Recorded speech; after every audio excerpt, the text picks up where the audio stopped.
Last month, HIMS stock dropped by 35% after the announcement of the end of its collaboration with Novo Nordisk. This drop is mainly linked to one of the main bearish theses around HIMS, that it will eventually be destroyed by Big Pharma.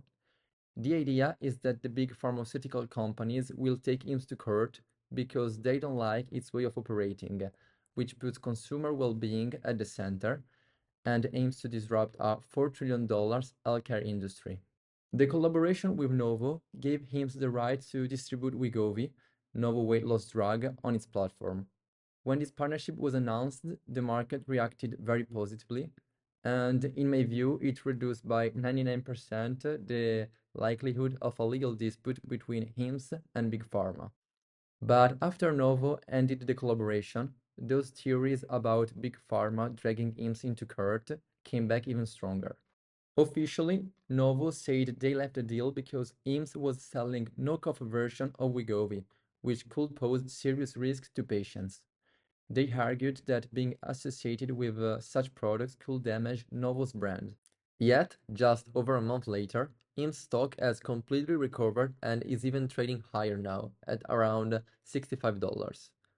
Novo, on the other hand, has had a terrible couple of days, losing more than 30% of its market value. Why? Novo updated its full-year outlook for 2025, and the numbers weren't encouraging. Sales growth is now expected in the range of 8 to 14% compared to the previous 13 to 21%.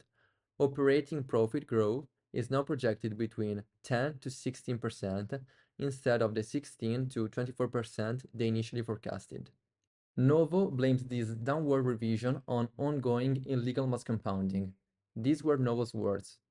Despite the expiry of the FDA grace period for mass compounding on 22nd May 2025, Novo Nordisk market research showed that unsafe and unlawful mass compounding has continued, and that multiple entities continue to market and sell compounded GLP-1s under the false guise of personalization. Novo Nordisk is pursuing multiple strategies, including litigation, to protect patients from knockoff semaglutide drugs. This really sounds like a direct attack on IMS, and I will be surprised if it doesn't lead to litigation. Even IMS CEO Andrew Dudum commented, "When things are hurting their bottom line in this way, people do all types of things. They might take legal action." Personally, my theory on why Novo walked away from the collaboration is that they expected IMS to push Wegovy to all patients under a weight loss program, but IMS kept prescribing each patient the treatment most suitable for them. Novo didn't get what it wanted, and its reaction was to end the partnership and criticize IMS without solid grounds. Honestly, I think that IMS has been building an exceptional management team made up of experts who have worked in the pharmaceutical sector for decades, precisely to ensure that the company always operates within legal boundaries.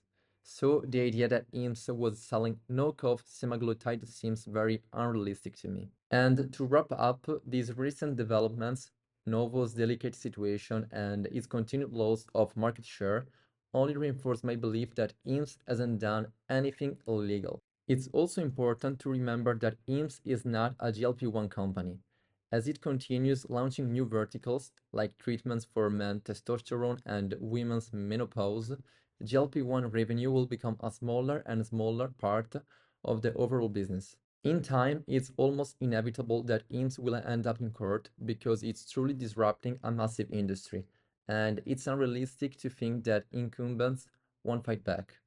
So, if this situation with Novo does go to court, I see it as an opportunity for IMS to strengthen itself and prepare for the challenges it will face in the next decade. That's all for today. See you next time.